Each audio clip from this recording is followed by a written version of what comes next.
And sent to Wright Field, Ohio, for further inspection. Russia has demanded UN action to get all foreign military personnel out of Syria. O Major Marcel enviara amostras do material para o quartel-general da 8ª Força Aérea em Fort Worth, Texas. E foi aqui que o caso teve um desenvolvimento surpreendente. O comandante-general George Ramey convocou uma conferência de imprensa para o seu gabinete. Perante os fotógrafos, pediu ao Major Marcel que mostrasse o material que trouxera de Roswell.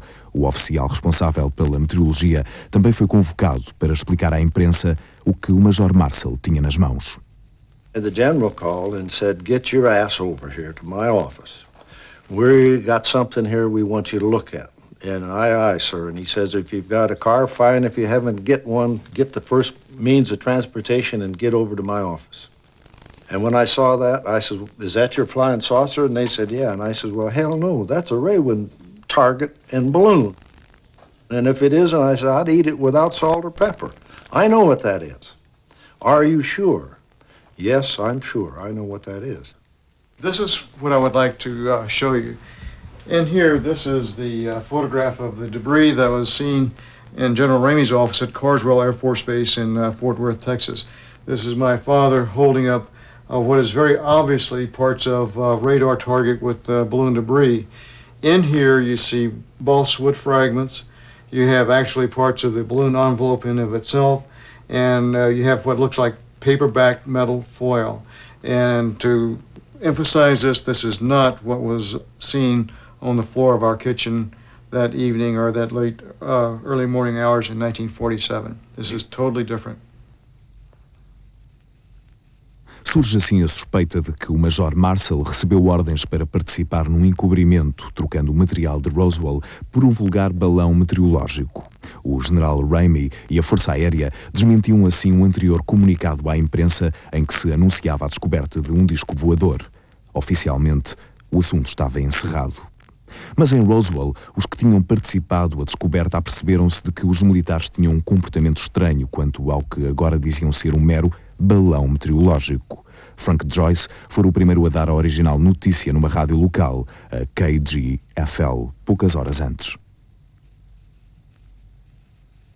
I got a phone call. Well, I got a number of phone calls, but the one that really got my attention was purportedly from the Pentagon. There was a young lady on the line saying, "Colonel so-and-so, this is the Pentagon calling." And this was within a few minutes of it going out on the wire. And the voice on the line says, "Who is this?" I tell him. He said, "You put that story on the air about the flying saucers?" And I mean, his voice was, the type that really conveys menace and power. And I said, "Yes, I did." And he says, "You're going to get in a lot of trouble for this," or made some threatening comment. And I said, "Look, I'm a civilian. You can't talk to me this way. You can't treat me this way. You can't tell me what to do in stories I put on the air."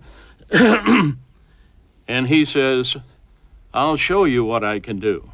And bang, hung up the phone.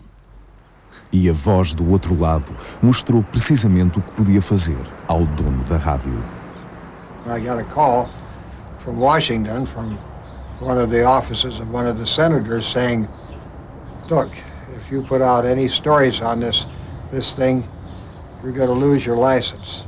And it's not going to be over a period of time. It's going to be the same day that we tell you that you're off the air." Frankie Rowe, a filha do bombeiro que tinha examinado o material, sempre considerara os militares de Roswell como amigos da cidade, mas uma inesperada visita de um deles iria fazê-la mudar de ideias. He had this club or stick or whatever it was, and he was beating it on his hand. And he would hit it. Every time he would say something, he'd hit his hand. And he said, "I want you to know you were never there." I didn't understand what he meant, because I said, "Yes, I was." And he said, "No, you weren't." I said, "Yes, I was." And he said, "Can't you get this through your head? You never saw anything. You were not there. You don't know anything."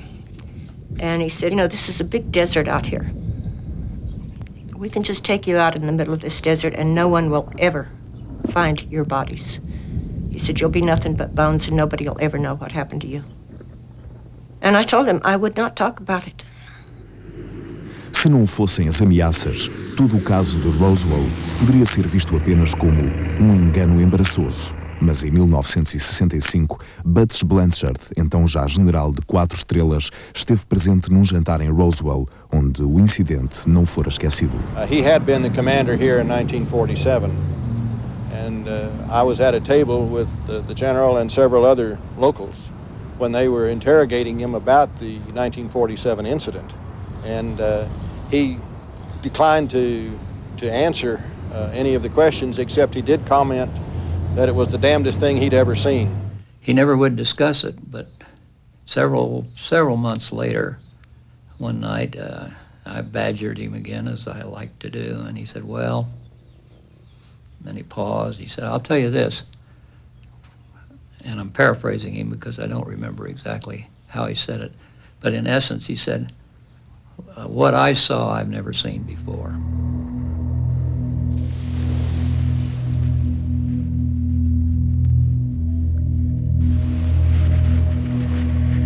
Durante 30 anos, o incidente de Roswell permaneceu um segredo insondável. A cidade e a base mantiveram um silêncio incômodo.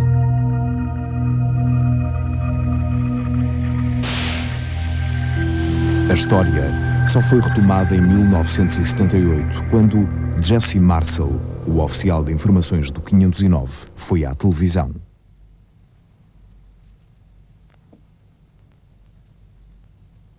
I was amazed as to what I saw.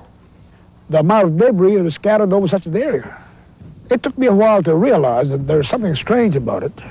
But the more I saw the fragments, the more I realized that it wasn't anything that I was acquainted with. I proved by trying to burn it, it wouldn't burn.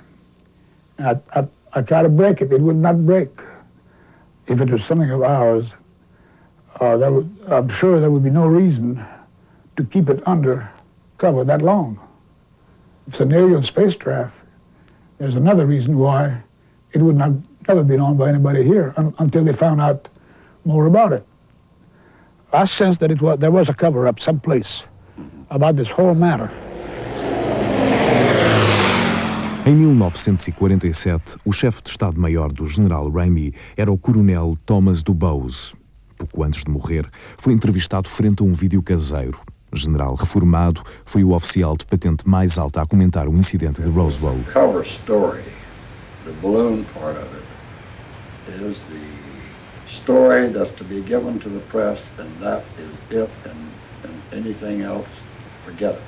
And McMullen, if you ever knew him, if you told him that he wanted to run something, he goddamn sure ran it. He knew every facet of the operation. He's a busybody. He wanted to know what the hell was going on, who was pissing on the sidewalk and all that sort of thing. O general McMullen, segundo comandante do Comando Aéreo Estratégico no Pentágono, foi, segundo o general Dubose, o responsável por toda a operação. McMullen told me, you are not to discuss this, and this is a point of which this is more than top secret, as he said. It's beyond that. It's within my priority as deputy to George Kenney, and he in turn responsible to the president. This is the highest priority you can exist, and you will say nothing, and that was the end of it. And Jesus, that's from the commander-in-chief, and you forgot about it. As revelações de Dubose sugerem que a Força Aérea tinha realmente algo importante a esconder. There's no question about that. General Dubose said that specifically to us, that the balloon explanation that the Air Force offered was a cover story to get the reporters off General Ramey's back. So we have a wide body of testimony that was a cover-up. We have military witnesses saying they were sworn to secrecy. We have radio employees telling us that they were told if they broadcast their interview with Mac Brazel, they better look for a new job because they'd be out of the radio business the next day. We can show that beyond a shadow of a doubt. There's no question there was a cover-up. The question is, what were they hiding? O que é que a Força Aérea terá escondido nestes 40 anos?